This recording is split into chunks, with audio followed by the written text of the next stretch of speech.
shift your mindset from how do I deliver content to how do I create an experience that moves people forward, well, everything changes. All right, enough of the smooth jazz.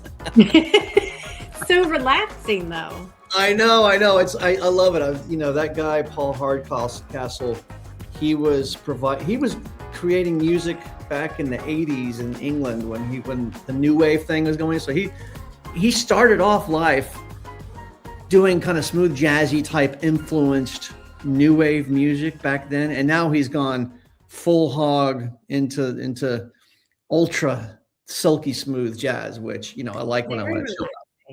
So anyway, Rachel, welcome. Thank you for coming and being one of our fantastic speakers today. You're in Ohio, right? No, you're in Ohio. Yep. Yeah, I'm in Ohio. Cincinnati or Dayton? Columbus. Okay. I'm still got to get my Ohio cities right. It's one of the C's. It's one of the big C's. That's all that matters. Okay, gotcha. Perfect. So Rachel, I'm going to introduce Rachel a little bit. She's going to talk about Launch with Connection, how to build a business through a summit. And we probably should have put how to build a community which builds a business through a summit. Yeah. So Rachel Starr is a community strategist. She's a Circle.co partner. And she is the founder and CEO of Co-Creator Society. And she's helping creators turn their ideas into thriving, profitable communities. With over 2 decades of experience in marketing and virtual event strategy, she blends boundless enthusiasm, and I've experienced that through our interviews that we've had, with practical, tech-savvy systems that empower creators to build extraordinary, vision-aligned businesses. So welcome, Rachel. So happy you're here. I don't know if you have a 2 truths and a lie to start us out with at all. Yeah, my OBM sent it over to you. Yes. Okay. Hold on 1 second. I'm going to get that. No problem. Right here. Her name's Molly, if you're searching email. Yes, here we go. Okay, perfect. So I'm going to put it here in the chat so that people can start getting to know who you are, right? So, and I'm checking both chats, okay? And so the 2 truths and a lie. You have seen Avengers Endgame more than 20 times, and that actually kind of reminds me of I've seen the movie Sideways with Paul Giamatti and with much different than Avengers Endgame. Yeah, more than 20 times myself. Okay, so Avengers Endgame, you've seen it more than 20 times. You once planned a wedding in 10 days. That's head spinning. And then you drink Starbucks every single morning, right? I feel like as though any of those could be a lie and then all of them could be a truth. So that's very sneaky there, Rachel. I know. Please go in and comment which one is the lie. Which one is the lie? And I'm going to say, I think you're a tea drinker. So I'm going to say I drink Starbucks every single morning is the lie. Anybody else? And see, there's 2 chats here, of course, right? Rachel, as you probably know. There's the StreamYard chat, and then there's also the Hey Summit chat. I don't have that one up. I'm sorry. What was that? I don't have the Hey Summit chat up, so I can't see it. I'm sorry. Oh yeah. Okay. So Ty Carton says Starbucks is the lie. And I didn't even check the lie here. So okay, I'm going back and I'm seeing which is the lie. Okay. So Ty Carton thinks that number 3 is the lie, and he was the first one to respond. And he says that Starbucks is the lie. Anybody else want to venture, with what the lie is? Okay. Then do you want to give the answer or do you want me to give the answer? No, I can. It is 100% Starbucks. I don't ever drink Starbucks. I am a tea person, but I prefer home coffee. I have an espresso machine and I have coffee at home every day. And I've probably seen Avengers Endgame more than 20 times, but yeah, at least 20. We saw it in the theater 4 times. So, And I definitely planned a wedding in 10 days. I am a former wedding planner. No kidding. Okay. Yeah. That's so if anybody wants to get married in Ohio, well, you don't do that anymore, right? Oh my God, no, I do not do that anymore. No, thank Okay. goodness. And then let me share what the winner is for the prize. So Ty, this is what you have won. And I'm going to share my screen temporarily. And which one is it? That's the society thing? The society? Yeah, 3 months in the society. Okay, the society 30-day free trial. Mhm. I'm going to share that with everybody. So a free trial of the society. And normally, what's the cost of the $97. $97. And so tell us a little bit about the benefits of Co-Creator Society, being a member. And if you were to be a member of the school, I have a whole slide for you on it, and I'll kind of go into it in more detail. But the Co-Creator Society is my membership, which is for solo or small team entrepreneurs who are just sick of doing business alone and want to build at scale with people. And it's a place where you can feel belonging. We are a great group of entrepreneurs who are just there to uplift each other and support one another and help each other with the day-to-day life of running businesses. So, yeah. All right, perfect. And then there's going to be some pop quizzes, right, in your presentation. Yeah, I have one. Yeah, there's going to be a pop quiz. And so this is going to be another opportunity for you all to win a month. Okay, hold on a second. Let me add what happened? Okay, to add to an opportunity to win the free month, the $97 value for her community. And yeah, and for you all to get access to this, just email me at Fernando@Viral Genius Framework. I'm going to put my email address there, Fernando@Viral Genius Framework, so that then I can introduce you to Rachel and we'll be off to the races. Perfect. Okay, there's my email address. Okay. And then, okay, do you want me to go ahead and add your slides? If you just want to allow I put my screen share up there. I'm all ready. Okay, there we go. Okay, perfect. So Rachel, go have at it. Go ahead, and we're excited to hear you. Awesome. Well, first off, thank you so much for inviting me to come and speak today, Fernando. I love doing speaking, so this is amazing. I appreciate it. As Fernando mentioned, I am the founder of the Co-Creator Society, and I also host a podcast called Community at Heart. And today we're going to talk about something I am just very passionate about, and that is building summits that don't just collect signups, but actually grow your business through connection and engagement and community. Because a summit can be more than an event, it can be a true business growth engine. So just a little bit more about me before we dive in. Not only am I the founder of the Co-Creator Society, but I also launched the Co-Creator Society app this year. So our membership is for entrepreneurs who want to grow together, not alone, not in a silo, and not feeling like they're shouting into the void. It's a space built around belonging, collaboration, and having people in your corner. And like I mentioned, we launched our own proprietary app in the App Store, which has made the experience even more meaningful because members can stay connected and supported no matter where they are.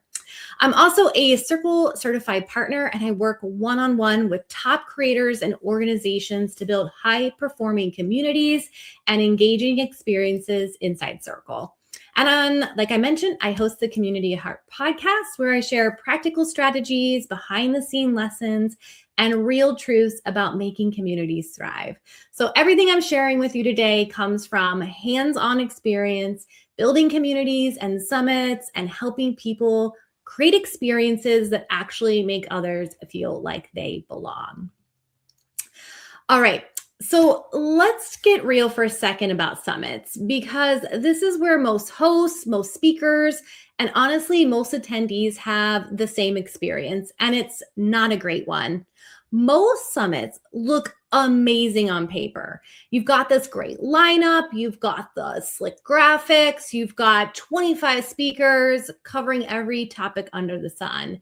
And yet, what happens, right? By day 2, the chat is kind of quiet. By day 3, only the diehards are still showing up live. Replay views look like a ghost town, and conversions, they turn out being a fraction of what the host expected. And it's not because the content wasn't good. It's not because the speakers weren't talented, but because this experience wasn't built in a way that supports actual humans. So let's talk about the big 4 problems I see over and over again. Summits are overwhelming. We pack in too many sessions, too much information, too many calls to action, and attendees, they hit cognitive overload by lunchtime. People don't remember what they learned. They remember how drained they felt. Attendees disappear. Most people register with truly good intentions. And when the summit feels chaotic or impersonal, people slightly opt out. Their brain says this is too much and they're gone. And then number 3, speakers feel disconnected. And look, as someone who both hosts and speaks, I can tell you, speakers can feel when a summit isn't designed for engagement, when the room is cold, when there's no chat energy, and when the audience is passive. It affects the delivery and the impact. And number 4, hosts can't turn attendance into growth. This is the one no one likes to talk about because hosting a summit is, oh my heavens, so much work. Emotionally, strategically, energetically. And when you put your soul into something and the conversions are flat, it's really discouraging. But here's the truth. None of these problems are about the content. These are experience problems, connection problems, journey problems. Summits fall flat because they're built around information instead of intention. But the moment you shift your mindset from how do I deliver content to how do I create an experience that moves people forward, well, everything changes. Attendees show up differently. Speakers feel different. The energy in the room changes, even if the room is virtual. And yes, conversion changes too. Because people don't just buy information, they buy clarity, belief, belonging, and momentum. And summits, that's, and summits, when they're designed well, can give people all 4, which is why that's what we're talking about today and why it matters so much. You're not just hosting an event. You're crafting an experience that builds relationships, trust, and long-term growth. That's what makes a summit unforgettable, and that's what makes it convert. Now, let's talk about something that has fundamentally shifted in the online space over the past few years. Community matters more than ever. And it's not the superficial sense of like, join my Facebook group. I mean, real connection, belonging, people actually feeling like they're part of something. Here's what we know. People do not remember how many sessions your summit had. People do not remember the speaker lineup. People do not remember whether your slides were gorgeous or minimal or whatever. People remember how your summit made them feel. Did they feel overwhelmed or did they feel inspired? Did they feel lost or did they feel guided? Did they feel anonymous or did they feel seen? That feeling determines whether they show up the next day, whether they talk about your summit afterwards, and ultimately whether they want to continue the journey with you. Now, you might be asking why this matters. Well, because connection increases attendance and engagement. When attendees feel connected to you, to the speaker, to each other, they show up more. They comment more, they stay longer, engagement skyrockets, and engagement is the number one predictor of conversion. Next, belonging builds trust. There is no faster path to trust than feeling like you're in a room where you're understood. When someone thinks, these are my people, this host gets me, or I feel safe here, the entire relationship with your summit and your brand, it changes. This is why some summits convert 2% and others convert 20% with the exact same topic. It's not the content, it's the connection. And here's the big one. Community turns a summit into a long-term ecosystem. A summit isn't just 3 days of workshops. It's the beginning of a relationship. It's the bridge into your world, your values, your community, your offers. When you design a summit with community in mind, attendees don't just consume content. They join a journey. They stay in your orbit. They continue engaging. They join your email list, your events, your membership. They become clients, collaborators, and partners. The summit becomes the front door to everything else you're building. Without connection, even the best content falls completely flat. And that's why I always say a summit is not a content strategy, it's a community strategy. Content informs and community transforms. Which brings me to something fun. As Fernando mentioned, I have a little pop quiz for you. We've talked about the symptoms, we've talked about the shifts. Now let's see if you can spot the real engine behind a successful summit. Okay, I can only see the one chat. I don't have the other one up. So this is my question for you. What is the real engine behind a successful summit? And drop your answers in the chat. And Fernando, you'll have to see who gets the right answer first. So A is great speakers. B is tons of content. C is community and connection. And D is fancy graphics. So everyone, drop your answers into the chat there. I'll give you a second. Fernando, I'm hopeful you're checking it out for me and seeing what people are posting. Okay. Yes, I am. Okay, go ahead. This is Perfect. come on, everybody. Maybe Amber wants to respond. Maybe Susanna, Ty. Gosh, I want to see who else. Amber, Susanna. We had other people respond earlier. Okay, so Ty says C. Perfect. Okay. Ty, you're right. You're the first one saying you're right. Okay, Ty gets it. Ty gets it. So community. So Ty, and again, the winners get to have the free month of Co-Creator Society. So yes. Anybody else? Okay, perfect. So thank you so much. This is great. And you know, can I just comment something? Yesterday, our closing keynote was Daryl Westerfelt, and he talked about summits that he's used to build, to launch the School of Traditional Skills, and how he's doing it with Mighty Networks, which is a Circle competitor, right? So he's the VP of Growth competitor.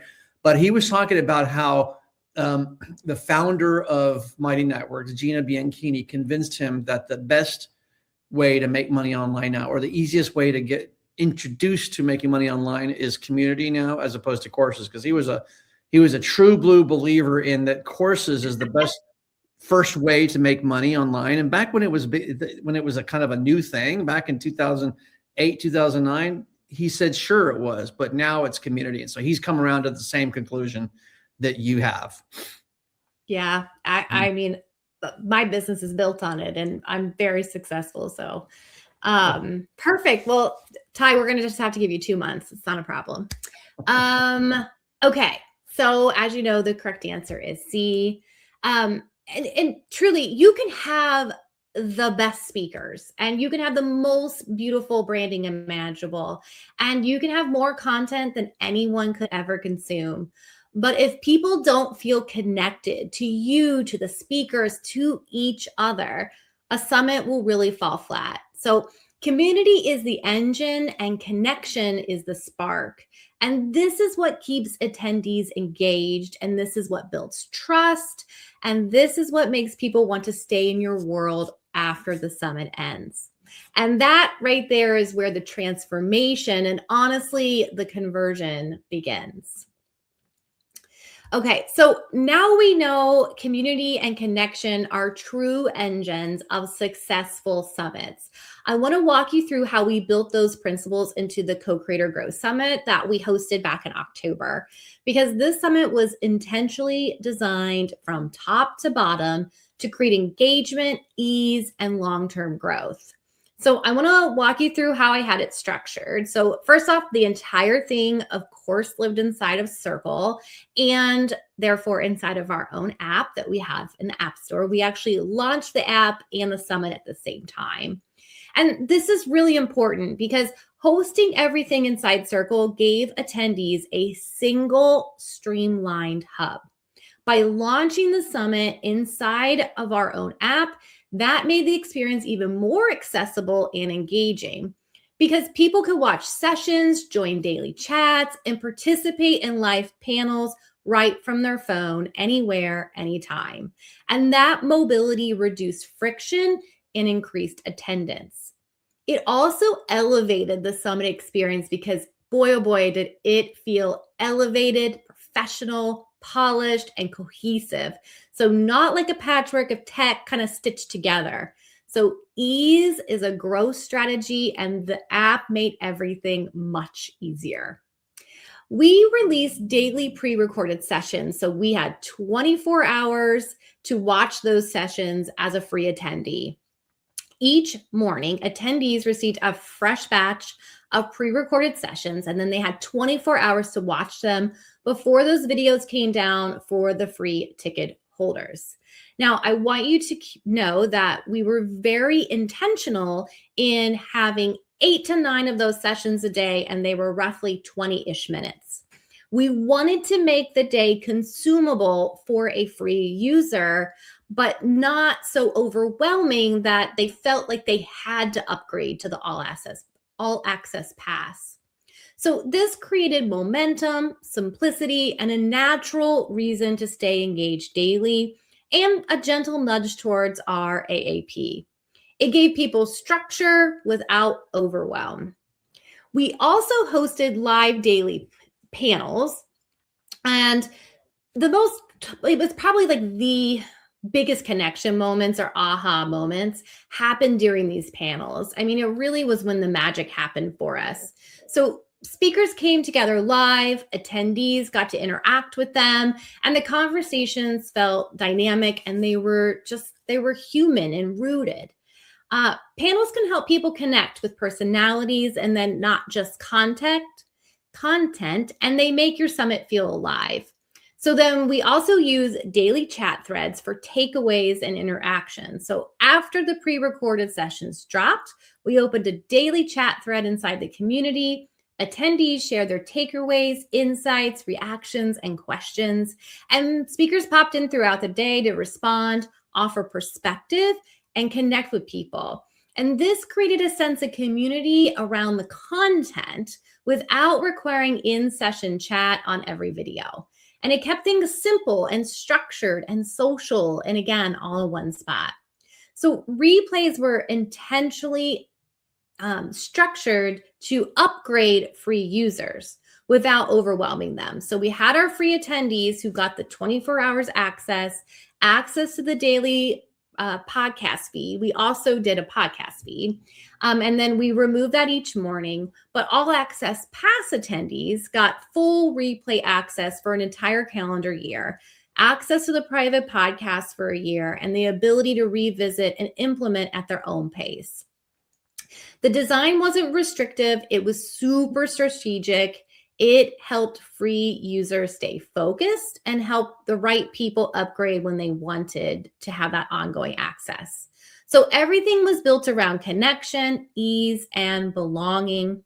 So not content overload, not tech overwhelm and not 12-hour watch days. That was a really big one for me. It's one of my biggest pet peeves at summits.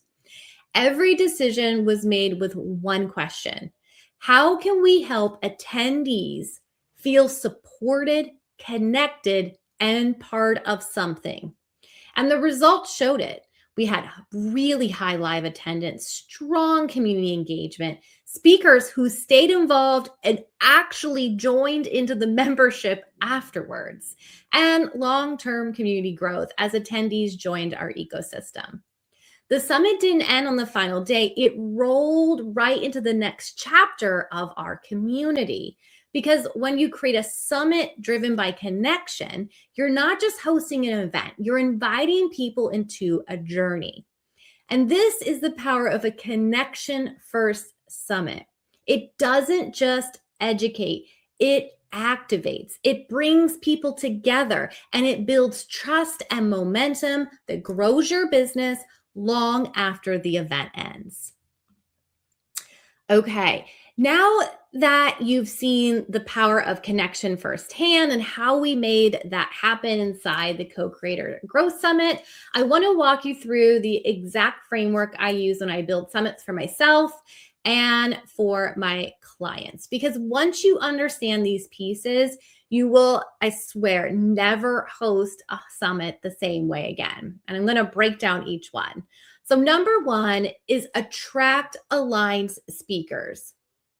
I thought it said you can't see my framework. Sorry, Fernando. Perfect. Number one, attract aligned speakers. A connection first summit starts with the people you bring into the space. Speakers are not just content contributors. They are energy setters, tone carriers, and community builders. When your speakers share your values of generosity, collaboration, and connection, everything shifts. Their delivery feels conversational. They want to interact with attendees. They're excited to show up beyond their session. They naturally amplify the event. And because of that alignment, attendees feel the difference. They feel the humanity. They feel the warmth. They feel welcomed in. Speaker alignment is your first lever of connection.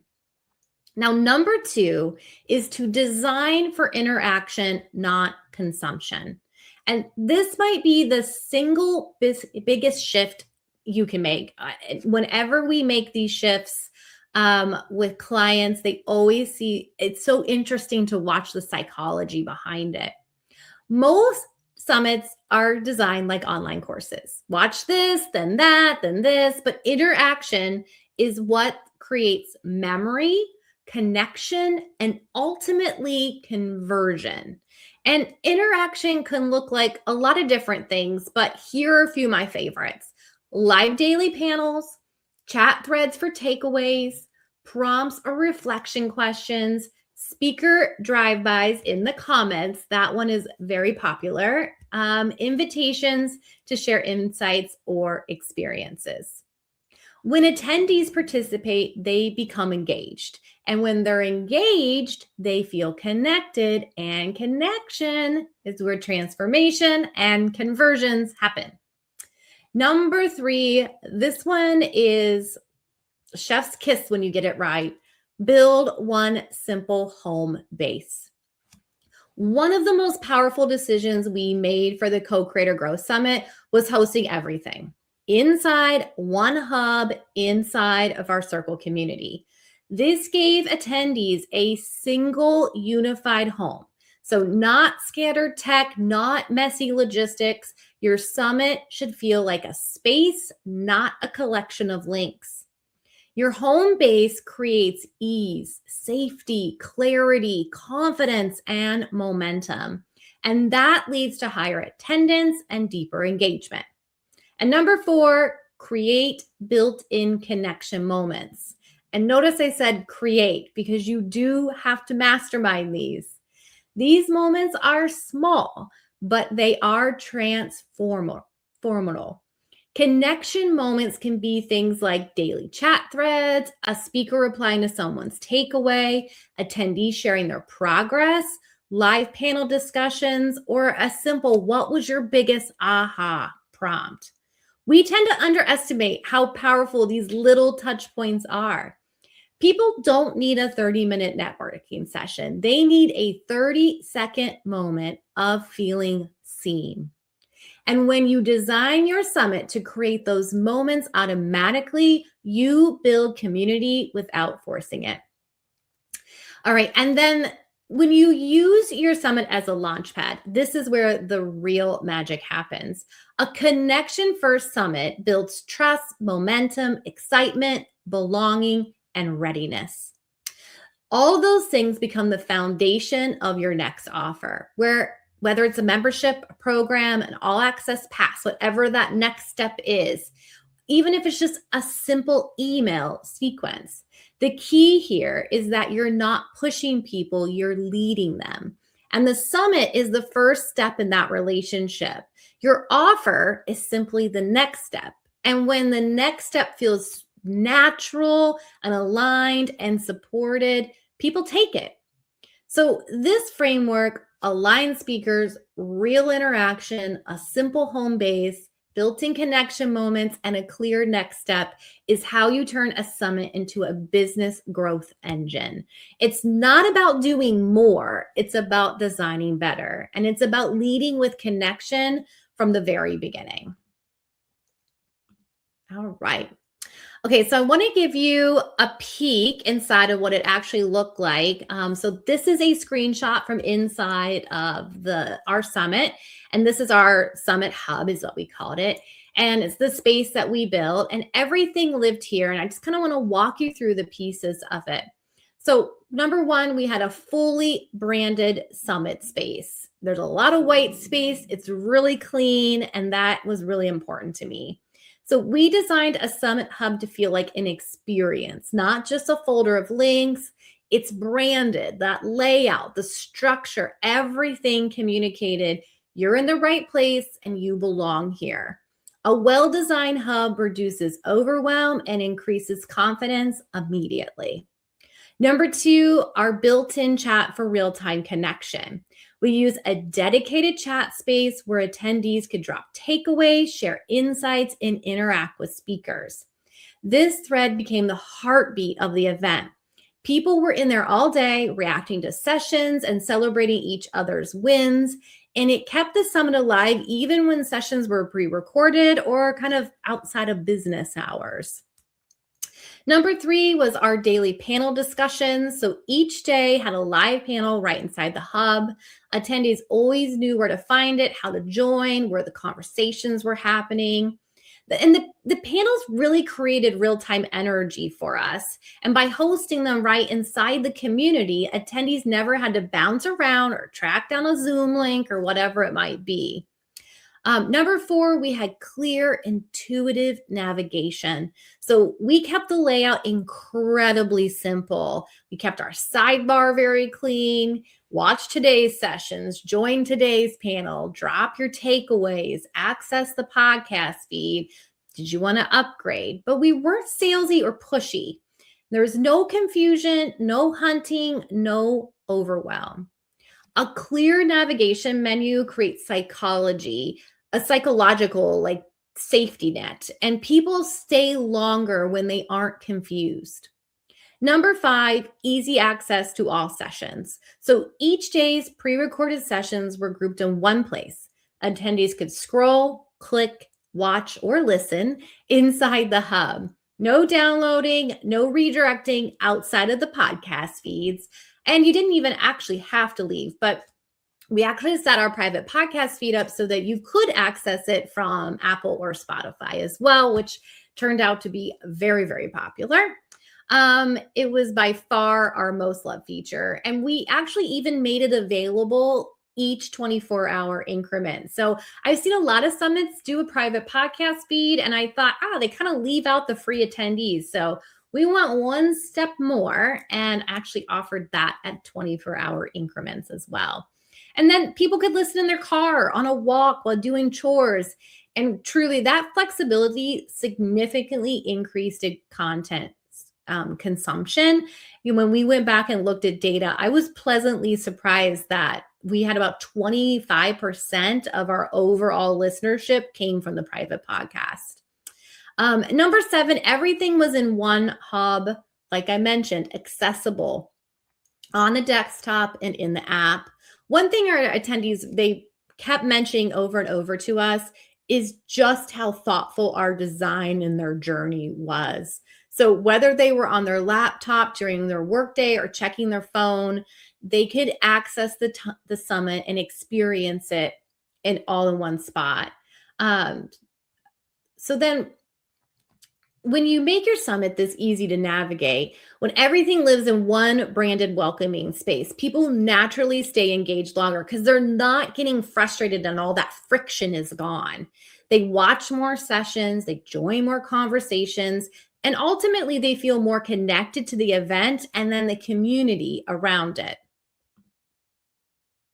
Okay, so now that we've looked at structure, I want to talk about something foundational, and that's what attendees actually want from a summit. And I'll be honest, we've done a lot of surveying across a lot of different summits that we've worked with and kind of come up with our list. And so this list is truly beautifully simple. It's not complicated, and it's not about more content or more freebies. It's about 4 core emotional experiences. So number 1 is a place to connect. People come to summits for information, but they stay because of the connection. They want to interact in the chat and respond to each other, share takeaways, and feel like they're part of a shared experience and not just sitting alone watching videos. Connection makes the summit feel alive. And number 2 is a place to be seen. Everyone wants to feel recognized in some way. Maybe not necessarily spotlighted or put on stage, but seen. A speaker replying to their comment, someone echoing their takeaway, the host acknowledging a common struggle. These little moments make people feel valued and included. And number 3, a place to grow. People sign up for summits because they want movement. They want clarity or insight or a new way of thinking, or next steps they didn't have before. Growth doesn't have to be massive. It just has to be meaningful. When attendees feel like they're genuinely learning and evolving, they stay engaged. And last but not least, a place they want to come back to. This is the moment where a summit becomes more than an event, when the experience feels warm, simple, and supportive and connected. People naturally want to stay in your bubble. That's how your summit becomes a bridge into your membership, your community, your offers, and your ecosystem. People come back when the space feels good to be in. So at the heart of every successful summit, there are 4 things: a place to connect, a place to be seen, a place to go, and a place they want to return to. And if you design with these in mind, your summit becomes unforgettable and the relationships continue long after events end. And the best feeling is that as soon as your summit's over, that attendees are asking when the next one is. So once you understand what attendees truly want, connection, being seen, growth, and a place to return to, you start to see how powerful a summit can really be. A summit isn't just an event. Your summit can become your launchpad. And I want to break it down for you. So number 1, turn this short-term momentum into long-term growth. Summits create energy, they create excitement, they bring people together around a shared topic or transformation. But that momentum, it doesn't have to end when the summit ends. When your summit is built on connection, that energy becomes something you can extend through offers, memberships, or whatever your next program might be. Number 2, use connection to guide the next steps. When attendees feel supported and connected, the next step doesn't feel salesy. It feels natural. You're simply inviting them to keep going on this journey with you. Number 3, move attendees into your ecosystem. A successful summit introduces people to your world, your way of teaching, your values, your tone, your community experiences.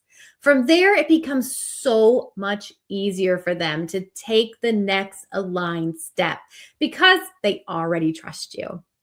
And number 4, create lasting relationships, not one-time events.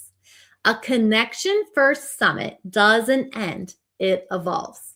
People don't walk away and forget about you. They stay in your orbit, they continue engaging, and they show up for what's next. And last but certainly not least, this is exactly, and this is 100% what we did in the Co-Creator Society. Our summit became the launchpad for open enrollment to the Co-Creator Society. We use the momentum, the connection, and the energy inside the summit to welcome people into our membership community, the place where the transformation continued long after the event. And it was intentional, it was aligned, and it worked because the summit created real relationships. So remember, a summit isn't the finish line, even though, Fernando, I'm sure you're going to be exhausted by the end of the day. It really is the beginning of the relationship. And when you build it with connection at the center, it becomes the most powerful launch pad in your entire business. All right, let's bring this home with some simple but practical next steps because I like to give people homework. I'm pretty well known for it in my community. So these are the exact 5 steps I use with clients and inside my own business, and they're the backbone of a connection first summit. So first up, define the community you want to grow. Before you choose your topics, your speakers, or your formats, get clear on the community you want to build long term. Who do you want to attract? What do you want them to feel? What do you want them to experience? What do you want the summit to lead to? Because friends, your summits always have to lead to the next thing. You shouldn't just put the whole thing on for fun. Oh, heavens. I just couldn't even imagine that part. When you design from a community outward, you create alignment from day one. And then number 2, reverse engineer your summit around connection. Instead of planning sessions first, plan connection moments first. Where will people interact? How will you help them be seen? How will you help speakers engage with attendees? Because that's equally important as being a great speaker host. And where does belonging happen? When connection is the anchor, everything else feels cohesive and intentional. Number 3, focus on the experience, not the agenda. You do not need 37 sessions. You don't need every topic under the sun. You don't need a complicated tech stack. You need an experience that feels warm, welcoming, simple, and supportive. Attendees won't remember how many sessions you had, but they'll remember how your summit made them feel. Number 4, invite attendees into your next step. When someone feels connected and supported and inspired, the next step becomes completely obvious. Whether that's an all-access pass or a membership or a course or your community, make the invitation clear, simple, and aligned. Not pushy, not salesy, just if you want to keep going with this, here's where we're going to be next. And then last but not least, keep the conversation going. A summit is not the end of the relationship, it's the beginning. Stay focused, share follow-ups, invite people into your world. Continue the conversations that started inside the summit. This is how short-term momentum becomes long-term growth. With these 5 steps, your summit becomes more than an event. It becomes a catalyst, a relationship builder, and a growth engine for your community and your business. I want to leave you with this. A summit isn't content. It's a catalyst. Lead your community and growth will follow. When you build a summit this way, you're not just hosting an event, you're starting a movement, you're opening a door, you're inviting people into something bigger than a 3-day experience. And that's where real transformation and real business growth begins. So I'd love to invite you to connect beyond today's session with us. Join us inside the Co-Creator Society. You can actually get started for just $1. And I'd be happy to answer any questions about summits or community building or circle or any of the things. So I'll stop screen sharing. Or I think you have to stop screen sharing. Yeah, I'll just remove it from the stage. So just wanted to tell everybody that for everybody that is attending today, everybody that signed up for the summit, there is a free blueprint. And by the way, Victoria Westcott in the other chat says that was awesome. Thank you. I'm gonna put her chat over there. But I put in the chat a link to a free booked out blueprint, finding the right offer to market masterclass. Join this free masterclass and learn how to. So it's basically a masterclass, and the link to that. So this is available. This is for everybody. And that way you can learn directly from Rachel in a little bit more detail, maybe a lot more detail about how to do this. And I tell you what, as you were explaining everything about the, how to run a successful summit, I was like, oh gosh. It's okay. I've been doing it for a lot of years now. And I was a wedding planner for a long time. And then I parlayed into the summit space. So I've been doing it for a really long time. Well, fantastic. Well, I had a question for you. Yeah. And that is when you're getting, so the last summit you did, the one in October, you said that was a way to sort of to promote your community and then to also simultaneously launch your new app, right? So how did you get people to your summit that you knew? So like, how did you get, like I'm working with a client right now. He says, Fernando, I don't want to get just butts in seats. I want to get the right butts in seats. So how did you get the right butts in seats that were going to be the ideal members of your community afterwards, to promote them through the summit? How did you find those people and how did you get them registered into the summit?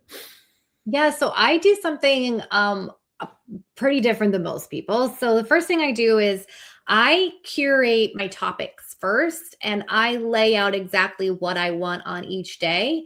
And then I reverse engineer and find speakers to match those topics. So every session in my summit, I gave it that title. I wrote the description for it. I laid out what I wanted that presenter to speak about, because I knew if I curated all of that great content into one spot, that it would attract the members that I want inside the society. So I curated all of that with the thought process of this is my ideal member inside the society, and this is the content they want to know. And so then I reverse engineer and go and I find speakers to do that. And I do a speaker call with all of that information on there, and they have to pick one of those topics to speak on, and there's no wiggle room in it. And yeah, it works really, really well because it keeps me on brand. And it just really helps me elevate the experience. All right, perfect. And please, the floor is open for questions in any of the chats, whether it's the StreamYard chat or the Hey Creator chat. Please post your questions. In fact, there's a Q&A section of the Hey Creator. So Victoria says, okay, here's a question. Yeah. And what's the type of away, not a go? Okay, so I'm gonna repost the question with away. Okay, perfect. Okay, so Victoria says, just now I'm organizing a summit. Oh, she says, I'm organizing a summit that is just 4 weeks away. I tried to curate the speakers based on their speaking style, not just expertise. How can I get them to really engage with the audience and not just preach or sell? Yeah, that's a great question, Victoria. So the first thing is, so what I do for my speakers is I give them a private space inside my community, and I start holding space for them and nurturing them from the moment I bring them in. So even though you're only 4 weeks out, I would host some kind of like member meetup or some kind of speaker meetup with everybody, just so that they can get the understanding of really how your expectations are for how they're supposed to show up inside of the actual days of the summit. So that's one way I do it, is I have a whole speaker space, and then I can communicate with them inside my community, and I can do all of those things. The other thing I do is I make my speakers sign a contract with me that says that they may not do that. They may not preach and sell. They are allowed to talk about their brands. They're allowed to talk about an offer, but they're not allowed to come spam my audience that I've invested a large sum of money in and energy in and growing. So it's not my speakers' jobs to bring me attendees. It is all on me as the host to do that. And I do that by ads. I do that by how I curate the lineup and make it really desirable. And how I like lay out each day of my summit has a different theme to it. So that if you're a community builder, you came to day 3 or day 2, actually, for sure, because it was all about community building. And our panel was all about that. But yeah, so I shouldn't say it's an agreement. So I have a speaker agreement that I have everyone sign. And I honestly never had any issues. I think the agreement really sets the tone though, too, Victoria, because people go, ooh, she kind of means business. She's super nice, but she means business. So I think that's kind of how I do it. But I would seriously consider maybe after the holidays, just seeing if you can get everybody together for like a coffee chat and just say how excited you are for everything. It's also really nice when your speakers start to get to know one another and like kind of piggyback off of each other, and start connecting that way too, because that just leads to them wanting to engage and connect more with the audience too. Okay. And she comments, Victoria comments, clear boundaries are always awesome. Spot on. Thank you. Okay. You bet. Yeah, perfect. So let me see if there have any other questions, because I have a burning question as well, and it's about community. Oh, wait a minute. Ty Carton. What were you going to say, Rachel? No, I said, please go hit me with the questions. Okay. Ty Carton says, how early do you begin marketing for a summit to keep interest high? Okay, so here's my like secret sauce to that. So I actually do the following. I open up I have a wait list for my summit, so I kind of just like have it out there so I can, if people want to join. I don't ever really have a ton of people on the wait list for any of the summits I've ever worked with, but I actually have a 1-month runway. And so I make sure that, so my summits, I do a mix, a pre-recorded and a mix of live content. So I do it as when the 1 month out thing, when we're a month out from it, is when I start talking about the summit and I open the all access pass. My way of really generating income fast is by saying you can get access to all the sessions right now. You can get access to all the pre-recorded, you can get access to the podcast feed. We do like a whole curated, everybody gives us a freebie, and then we have extra goodies for the all access pass attendees too. So you get all of that right away at a month out. And then we ask our speakers to start talking about it 2 weeks out. And as part of that agreement, they agree to doing a certain number of social media posts and emails for us. And we actually track it. So in that speaker space, we have a spreadsheet where they come and log once they've done those things, and it's in public. So if you didn't like do your promotions, it's not like anybody's going to, maybe like, not other speakers are going to say anything, but again, it's right there in public. And if you're not like a team player, are you really going to get invited to other things? So that's how we kind of like lay it out. And then we go crazy hard that last week. Because here's the thing about summits. So many people will sign up really early on. And I really like people will sign up for free passes early on, and then they don't actually attend the summit because they didn't put it on their calendar or they've forgotten about it or whatever it might be. It is that last week when it's like top of mind that they're like, oh yeah, I'll carve out time next Friday to do that and put it on my calendar. So the last week is the most crucial week as far as getting people who are actually going to convert and attend and not just sign up to say they're going to attend. The all access pass bit, I use kind of a formula, and I use deadline funnels. So I open up, every attendee signs up for free. As soon as they sign up, they're redirected to a landing page that says, hey, you can get access to everything right now for 20 minutes and it's X number of dollars. And then once the 20 minutes is up, deadline funnel redirects them to a new price point. And then that's still our early bird pricing. And then we end our early bird pricing on the morning of the summit. And then it just becomes that pricing. And then after the summit is over, we keep the summit up for 1 week that you can purchase it. And then it's gone. You can't purchase the summit now. If you have an all access pass, it's all inside our community. You can access all of it, all those things. But that gives us another way to market it again after it's over, to say, oh, access is going away and we don't wishy-washy with it. Like, it's done. We won't put it back up. Okay. Did that answer your question, Ty? I thought that was a fantastic answer. So anybody else? I think I have one last question. What do you do in terms of building a community?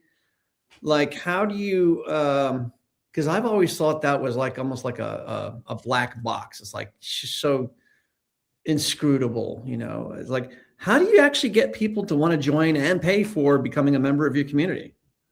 Well, I mean, a lot of it has to do with the host. I'll be honest, a lot of people join my community because they can't afford my one-on-one services and they still want to work with me and come to group coaching sessions. And so I get a lot of people who join my community for that reason, which is fantastic. But I also have cultivated and created a space that you do feel like you belong and you don't feel alone. And it doesn't matter if you've been a member since a founding member from our beta in the summer, or if you joined yesterday. If you ask a question in my community, I answer it. It's not a bot. It's not a team member. Now, team members do help and assist and stuff. But if you specifically ask Rachel a question, Rachel answers it. My DMs aren't turned off. I'm very particular about showing up. And that's how you cultivate a good community, by showing up, being a good host, putting out content and programming that is actually valuable, and not just filler and crap and stuff like that. I think a lot of big communities tend to see decreased numbers because the host, they get so large that the host doesn't show up in their own community. And you're like, ooh, why am I paying for this? And so a lot of it too is just, I've been doing this work for a long time and it's desirable to be in the bubble. And so that's helped me cultivate a community too. Okay, that's fantastic. Thank you so much, Rachel. I just wanted to put the information about the free thing. Oh, wait a minute. I already put it up there, and I just wanted to make sure that everybody has access to that. And just go to that link. It's in the chat, so you can actually it's hyperlinked, so you can click on it. And then Ty, if you want to email me so that you can get access to that free You can just email me, Ty, because I think you get 2 months and I'll have to set it up differently for you. Yeah. So actually, what's your email address, Rachel, so I can put it in the chat? And by the way, Kevin Coyne is here, and I'm going to bring him on stage in a minute. He's going to talk a little bit about his community. So go ahead and click the thing in your chat. Okay, perfect. There's Rachel. Ty, if you want to, email Rachel, and she can get you access to the Co-Creator Society 2 months free. And fantastic. Thank you so much, Rachel. I know everybody is clapping. Happy holidays, everyone. Yeah, happy holidays and happy New Year. And we will see you very soon. And I'm going to bring you off stage because I'm going to bring on Kevin. Okay? Perfect.